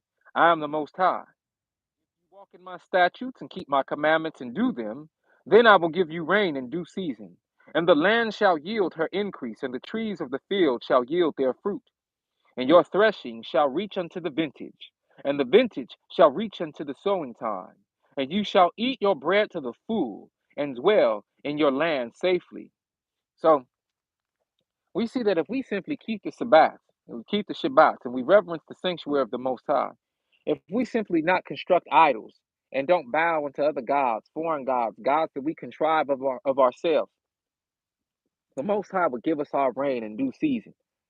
That means that all of the necessities that we need in this life to thrive and to survive and be wealthy, we would receive. Okay. And we would be able to eat our crops in the fullness of them, meaning that they would grow, they would sprout, we would cultivate them, wouldn't no scourge, no um, plagues hit our fields. We would be able to do what we need to do. We would be able to bring in the harvest of those things that we cultivated and grown and be able to enjoy them as long as we did what we were supposed to do. Verse 6 of Leviticus chapter 26, and I will give peace in the land, and you shall lie down, and none shall make you afraid. And I will rid evil beasts out of the land, neither shall the sword go through your land. Now, when you think about that, and you think about the peace, the shalom that our people would have if we had just simply listened. Think about those eras where you hear about Granny and them talking about, man, back in my day, our community, we could just leave the door open. We could leave the front door open and didn't have to worry about nobody running in and stealing nothing. Oh, baby, we was all watching out for each other. Our community would help one another. We didn't have to worry about no robbing going on. We didn't have to worry about no killing. What is black on black crime? We didn't have to deal with none of that. Well, that's the same thing when we was in our land. We didn't have to deal with none of the retardation that our people went through. We didn't have to deal with any of that frivolousness, okay? Because we was doing what we were supposed to do. There weren't any evil beasts in our land. We didn't have to worry about our lambs and our goats and our sheep, uh, you know, and our bulls and our cattle being attacked and being targeted by predators of prey. Excuse me, yeah, predators of prey. That's I could say that. Predators of prey, the prey being our animals. We didn't have to worry about that.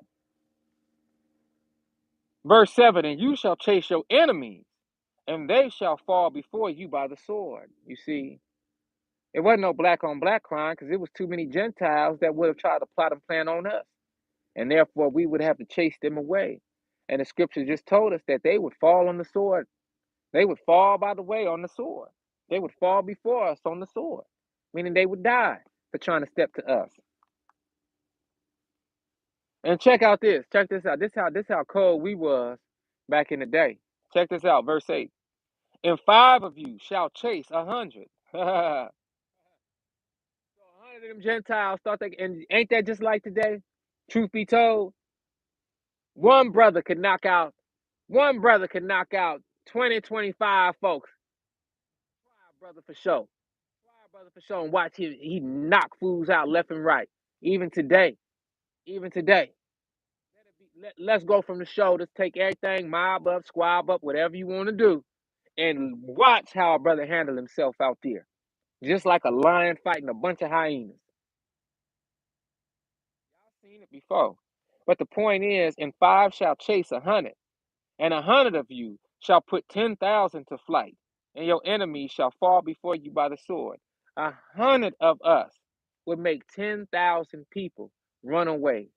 That's how dope and strong we was. You see that? Didn't no nation want to stand up against us. You mean to tell me just 100 of us to go fight a nation of 10,000 and put them to shame? Oh yeah.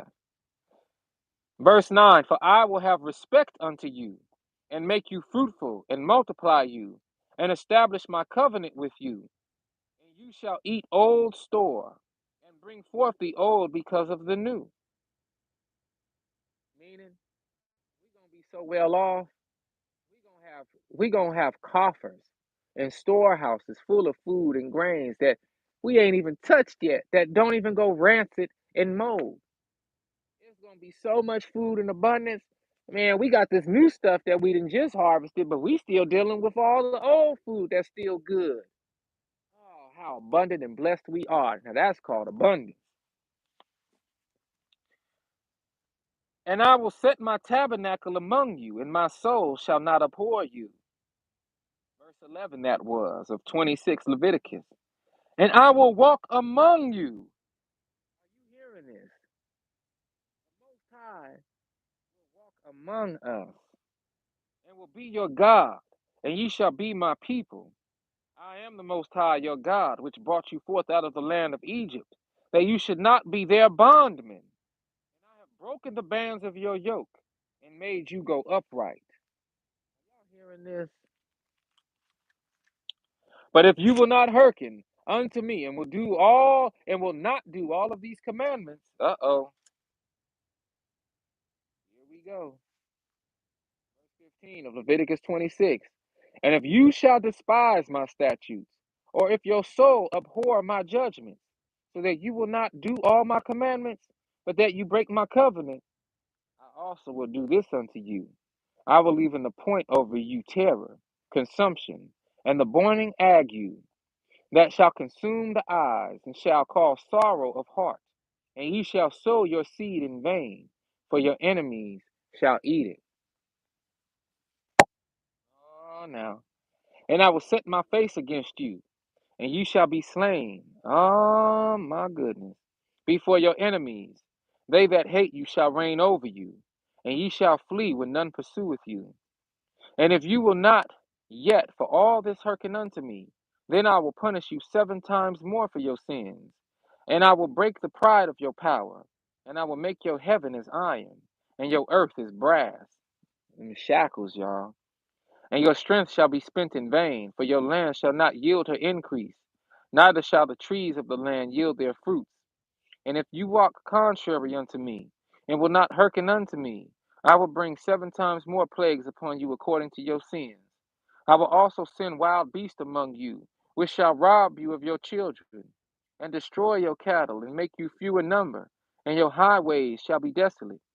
And if you will not be reformed by me by these things, but will walk contrary unto me, then will I also walk contrary unto you, and will punish you yet 7 times for your sins. And I will bring a sword upon you that shall avenge the quarrel of my covenant. And when you are gathered together within your cities, I will send a pestilence among you, and ye shall be delivered into the hand of your enemy. And it goes down and down and down from there. You can read about those going downments, if that's a word, those going downments. I just made that up. But you can read about it, Leviticus chapter 26. We're going to go back to Leviticus 25 real quick.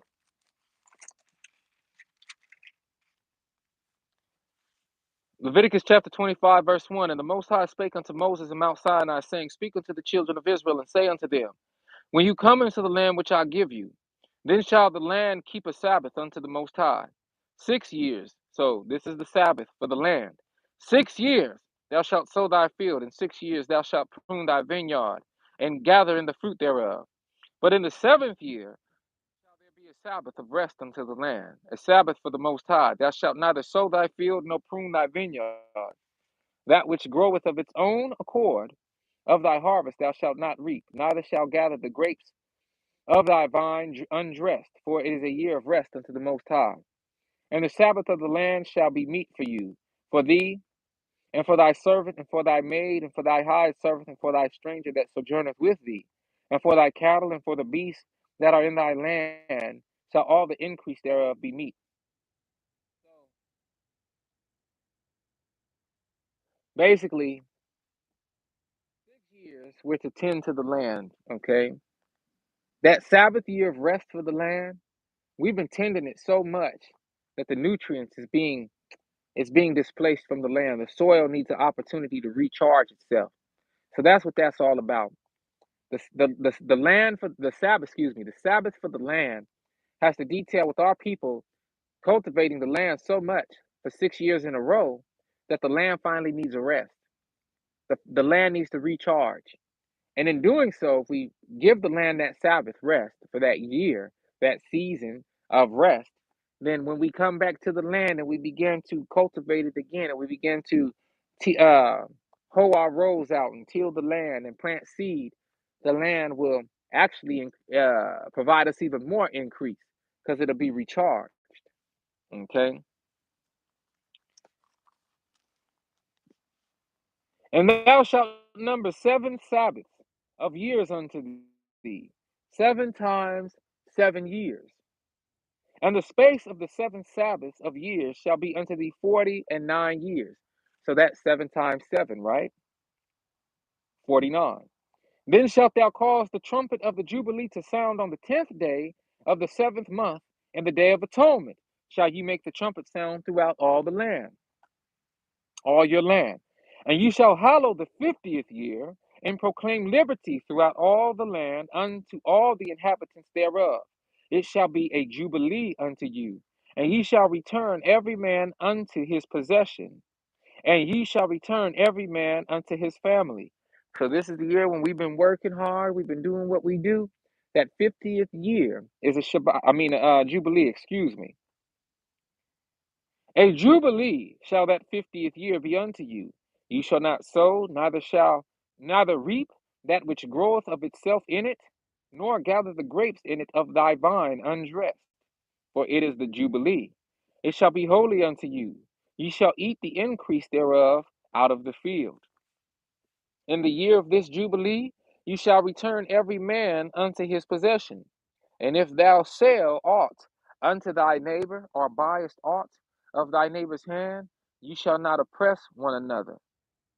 So this isn't none of that what they call heckling and none of that type of stuff, and trying to jive your brother out of this and out of that. Whatever he asks for what his price is, you respect his price.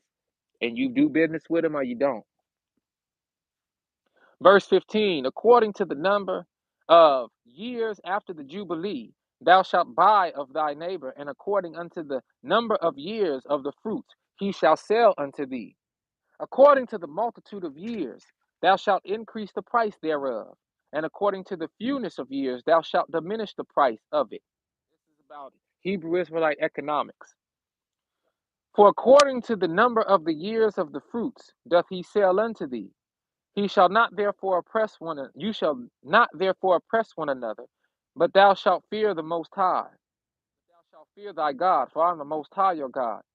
So we talk about in this country stocks and bonds and all of that sort of stuff, the stock market, all these buy and hold. Um, when everything is low, sell high. When everything is high, sell low. When you have a lot of something, sell low.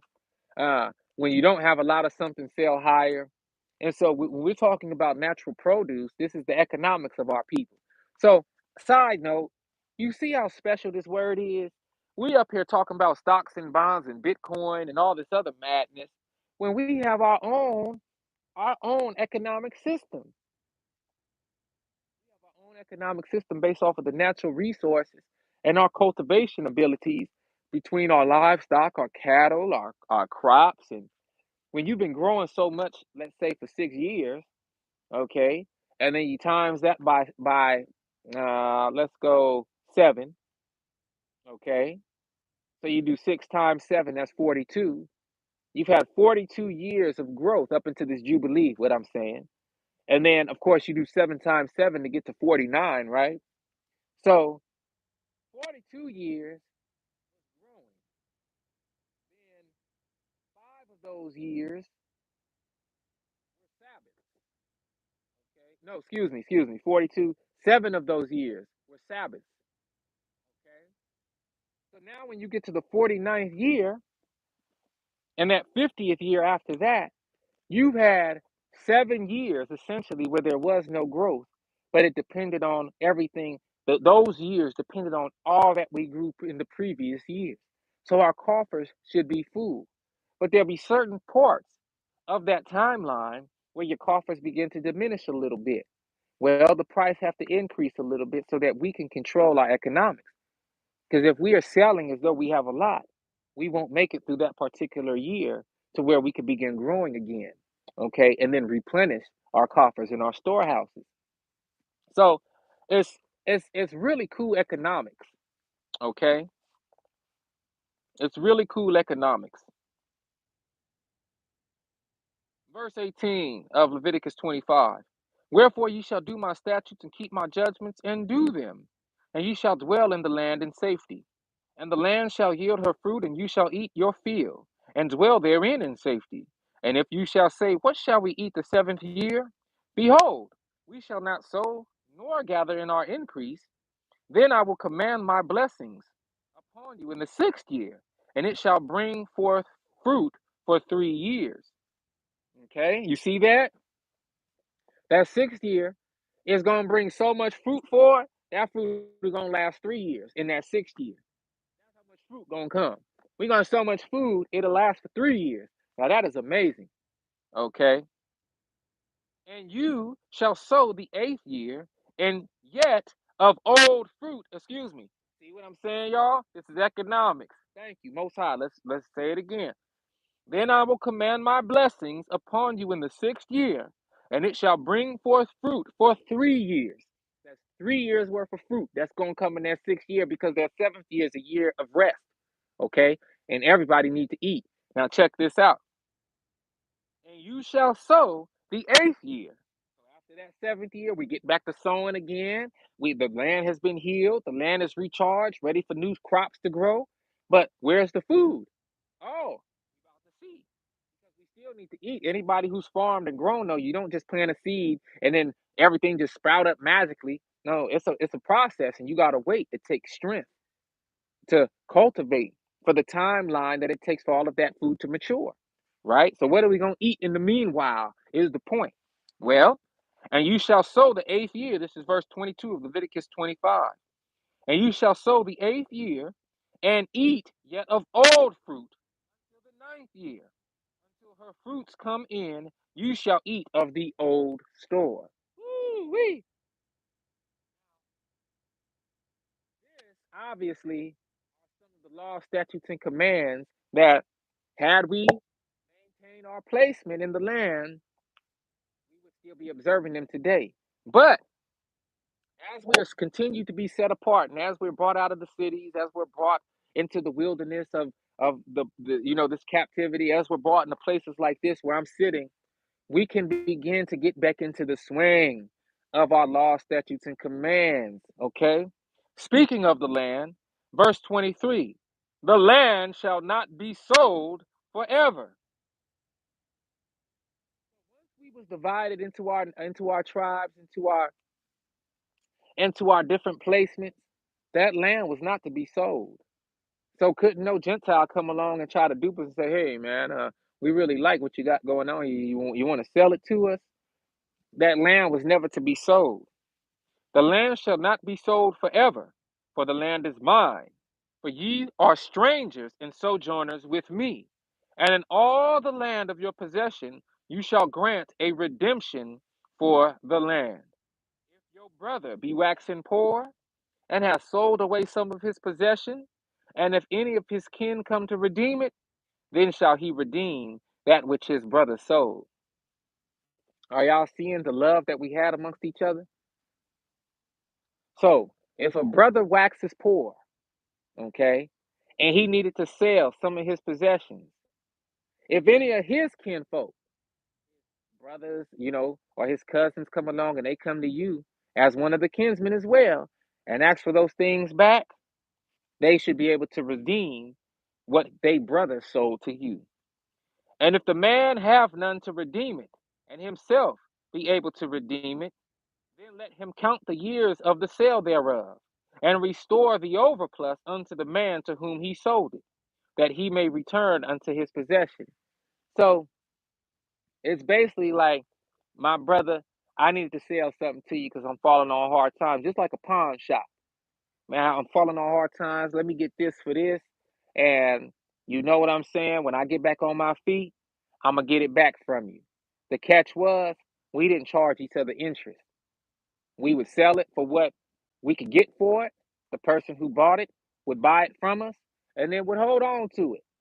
And one of our people came back along, one of our close kinsmen came back along of our family, in our particular dwelling, came back and said, "Hey, let me get that from my uncle. For my uncle, man, he sold it to you 6 months ago. What I owe you?" Count the days, okay?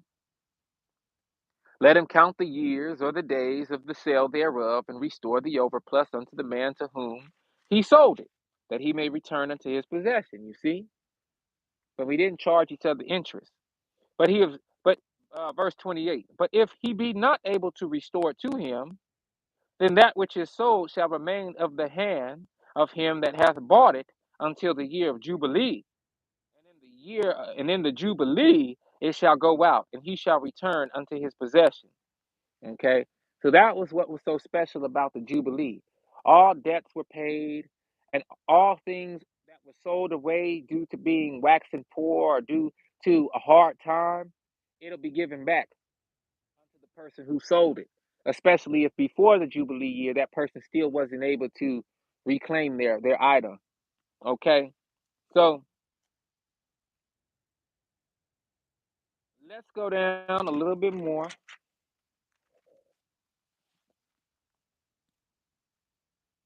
And if a man sell a dwelling, verse 29, and if a man sell a dwelling house in a walled city, then he may redeem it within a whole year after it is sold.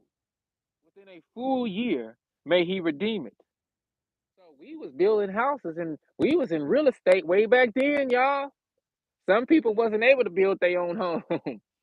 We was building homes, and men would sell the dwelling space, the dwelling house in a walled city, and he would sell it, and he could redeem it within a whole year after it was sold within a full year.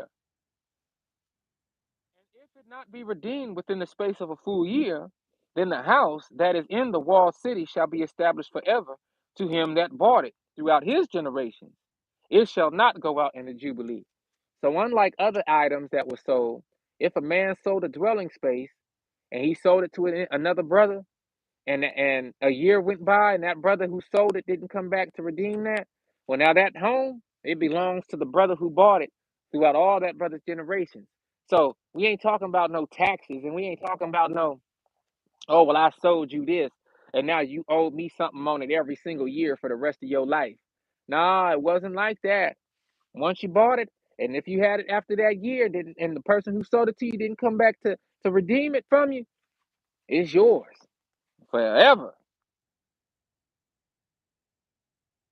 It couldn't be claimed on the Jubilee. Verse 31.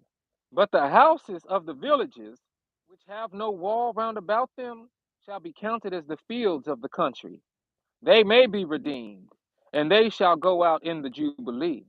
Notwithstanding, the cities of the Levites and the houses of the cities of their possession may the Levites redeem at any time. Okay? So the Levites always had a special interest in the land because of the task and the job that they had before them daily. And if a man purchase of the Levites, then the house that was sold and the city of his possession shall go out in the year of Jubilee, for the houses of the cities of the Levites are their possession among the children of Israel. But the field of the suburbs of their cities may not be sold, for it is their perpetual possession. Are y'all hearing this? We have suburbs. Are y'all hearing this?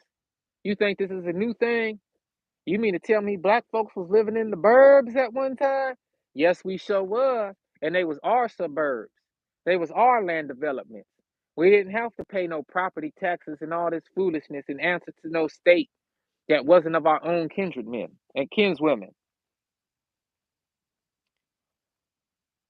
But the field of the suburbs of their cities may not be sold, for it is their perpetual possession. Verse 35. And if thy brother be waxen poor, grown poor, and fallen in decay with thee, then thou shalt relieve him. Yeah, though he be a stranger or a sojourner, that he may live with thee. Take thou no usury of him, that's interest, or increase, but fear thy God, that thy brother may live with thee. Thou shalt not give him thy money upon usury, nor lend him thy victuals for increase. So anything that your brother had to need for, you was to loan to him without no interest attached to it. Hey, well, brother, if I give you this, it's going to be 25% interest every year, every month until you pay it back. None of that leg breaking and mob stuff was happening amongst our people. You hear me?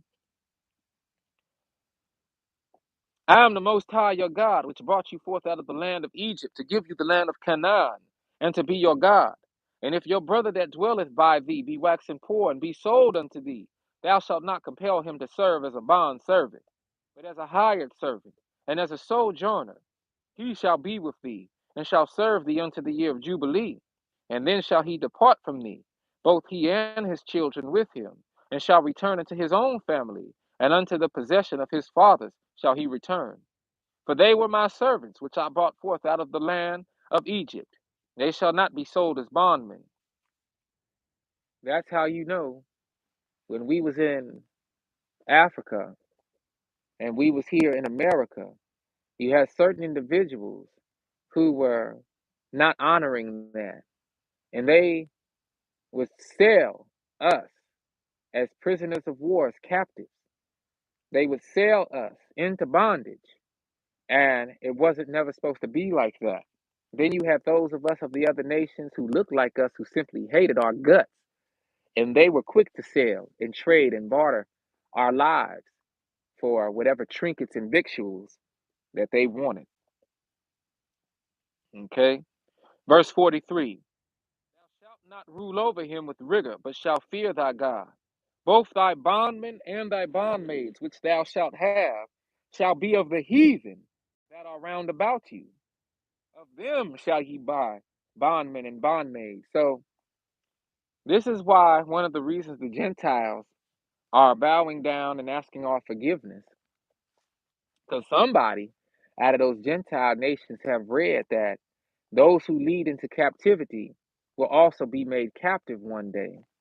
See, the Gentiles are going to be our servants one day. And I know a lot of folks don't like to hear that, but I didn't even know I was going to be reading that particular scripture like that. But, you know, the scriptures tell us plainly that the Gentile nations,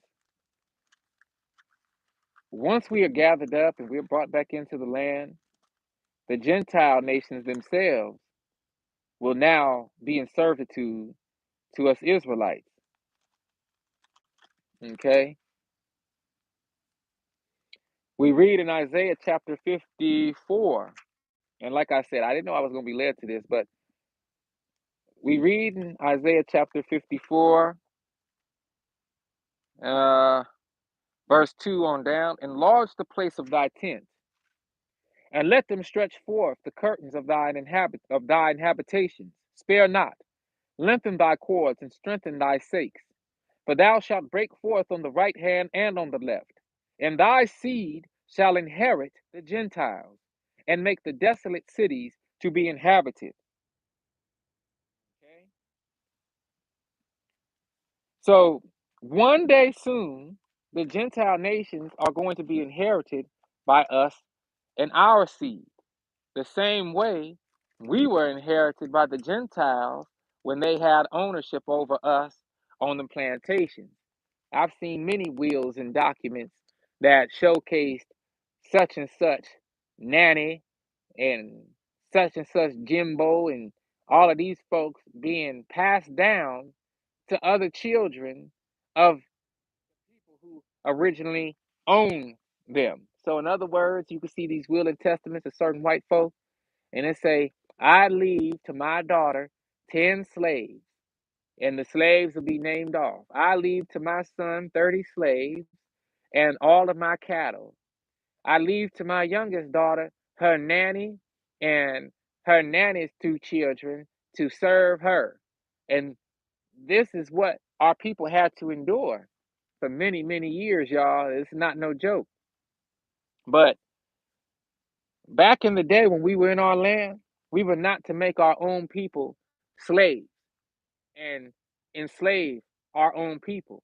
And this is why when you look at enslavement as a whole, as just anybody being enslaved, you see that slavery existed a long time. It was just that when we were doing the enslavement, we were not doing this shadow slavery. We weren't doing all of this crazy foolishness, okay, that our people had to endure.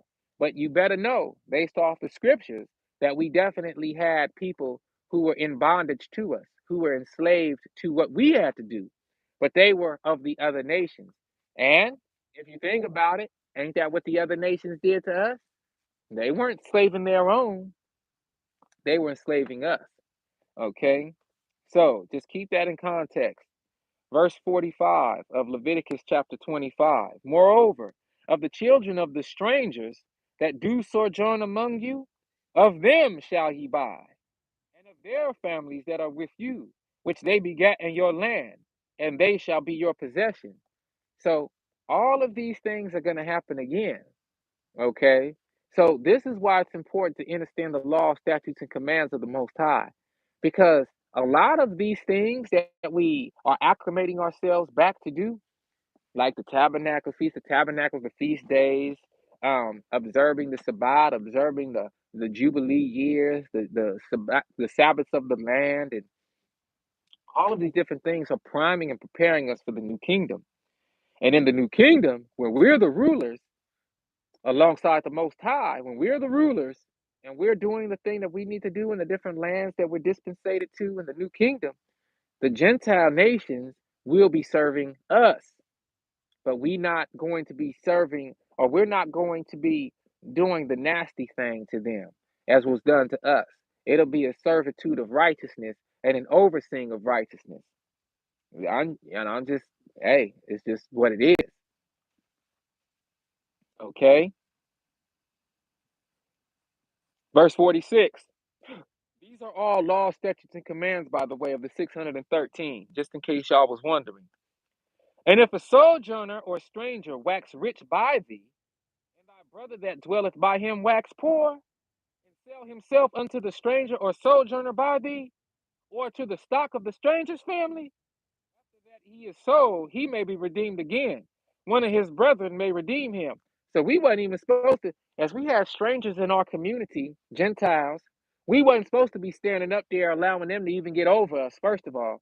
But if they did get some riches and they was able to start balling, our brother wasn't supposed to be in servitude to no stranger. Okay? And if our brother, our kinsman, got to being under this stranger's hand for whatever reason, we used to buy our brother up out of that. Oh nah, folks, you not finna be serving this dude over here. Okay? Now check this out. And after that he is sold, he may be redeemed again. One of his brethren may redeem him. Verse 49. Either his uncle or his uncle's son may redeem him, or any that is nigh near of kin unto him, of his family may redeem him. Or if he be able, he may redeem himself. And he shall reckon with him that bought him from the year that he was sold to him unto the year of Jubilee. And the price of his sale shall be according unto the number of years, according to the time of an hired servant, shall it be with him. If there be yet many years behind, according unto them, he shall give again the price of his redemption out of the money that he was bought for. And if there remain but few years unto the year of Jubilee, then he shall count with him, and according unto his years shall he give him again the price of his redemption. And as a yearly hired servant shall he be with him, and the other shall not rule with vigor over him in thy sight. And if he be not redeemed in these years, then he shall go out in the year of Jubilee, both he and his children with him. For unto me the children of Israel are servants. They are my servants, whom I brought forth out of the land of Egypt. I am the Most High, your God. You see, we're not supposed to be serving no Gentile. We are the servants of the Most High. Okay? And we're going to be serving anything or anybody. We serving the Most High. So, it's a very cool time we living in, y'all. I thank you so much for rocking with me. Let me get up and see what we got going on with these comments. Oh, I appreciate everybody's thumbs up and like it. And oh, yeah, Jezebel spirits, brother. Yeah, brother King. Yes, they did pass our people around his property. Oh, yes. Yes, they did, Queen Sister, awakened goddess. We were dignified when we took on slaves. Still respect is them as a person. Yes. No evil and destructive behavior towards them. That's right. That's right. And yes, we serve the Most High. So I'm so thankful that y'all joined me today on this sixth day of the Feast of Tabernacles. Now we have one more day of the Feast of Tabernacles. I think a bug tried to fly up my nose, y'all, but that's why you got to keep your beard, you see? You keep your beard and your mustache, and the little bugs don't try to make themselves boogers in your nose, okay? So we have another day, this day, then we have another day, and then we have the eighth day and final day, okay? And so this is a beautiful time. I remember when I was a little boy, things like this, these feast days and all of this, they used to kind of feel burdensome to me, even as a little boy. But Christmas never felt burdensome until I became a young adult and I started being have to be expected to work and then take my hard-earned money and buy Christmas presents for people who wasn't grateful for the Christmas presents and all of that, let alone not cleaving unto my own high holy days, which are written in the Bible for us to observe. We so busy worried about the holidays in this country that we forgot our own. We forgot our own high holy days. You know what I'm saying? And so that it shouldn't be like that. But unfortunately, at many times it is. So this is why we're doing extra effort. We're putting forth extra effort to do what we need to do to honor the Most High and to respect the Most High's law, statutes, and commands in our lives. And I know lessons like these, they can be a little longer. I know that as we get through the Torah, we get through the Tanakh, and we read the Holy Scriptures, that sometimes it can seem like we're dragging on the narrative or whatnot. But if you can imagine being in your own land, in your own dwellings, in your own walled cities, and you could imagine this being the conversation daily, then it wouldn't be so cumbersome. What if this was the trending topic? What if this was that thing that was on the top of the Yahoo or the top of Twitter every day? Oh, uh, Brother True Jew just proclaimed that we need to get ready for the Jubilee, y'all. What if that was the trending topic? And everybody talking about that, retweeting that all day long.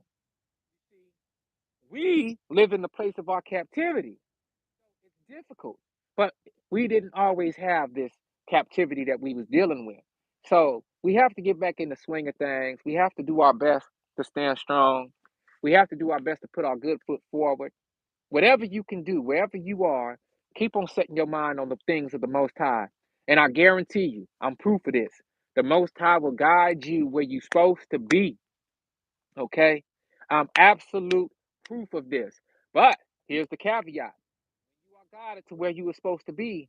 That is where more work, that is where more uh astuteness, if I may, is going to be required of you. Okay, we're not in the big city no more. So there is no excuse in the concrete jungle. Oh, they're gonna be hating on me if I do this and try to chop this tree down. Shoot, that tree down on the corner ain't even my tree. If they see me out here chopping and hacking at it to get the pine leaves off it, oh, the city gonna have an issue with that. But now that you on your own land, you better get out here and try to figure out how to build this tabernacle. I don't care if it looks whatever. You better try. You see what I'm saying? You better do your best. And your best is not going to be held against you. It's your lack that will be held against you. And the lack starts in your soul, your mind. Remove that lack. Look at the glass half full if you can. You feel me? Because that glass half full, when you look at it half full, that means that empty space is only space for you to keep on filling up. Okay, until your cup runneth over. And so, with that being said, y'all, I love you to life always. Thank you for tapping in with me today on this Shabbat. I wish you a beautiful Shabbat Shalom, a beautiful evening. May you be fed, may you be covered, may you continue to move forward in abundance and prosperity. May you be blessed in all things. May all things that you put your hands to be blessed. May you be a blessing to those who you meet, and may those who you meet be a blessing to you. May goodness flow to you and through you all the days of your life. May you hold yourself accountable to your own shortcomings and represent for the Most High as a son or a daughter of the Most High here in this place now. Be a shining example of what it means to be a child of Israel here. I'm not talking about no spiritual Israelite. I don't even know what that is. I'm talking about a blood genetic descendant of Abraham, Isaac, and Jacob. Represent your Hebrewness to the best of your ability. Continue to be set apart. Continue to love the law, statutes, and commands, because in doing so, you will be loving the Most High. And when that great and faithful day comes, when we are gathered from the four corners of the world, and we are brought into the wilderness that last and final time and passed under the rod, we will pass that testing and we will be seen as worthy to inherit that new kingdom. Look, it's your brother True Jew tapping in with you the only way I know how. Raw, real, and uncut. Thank you for your time. It's precious to me, and I hope these lessons are precious to you. I love you to life always. Continue to stay blessed. Continue to stay vigilant. Most High Mama and Papa willing, I'll be back with another one. But until then, let's check out these comments. Yes, yes. Yeah, we serve the Most High. That's right. That's right. Hey, I love y'all to life always. Talk to you soon. Gone.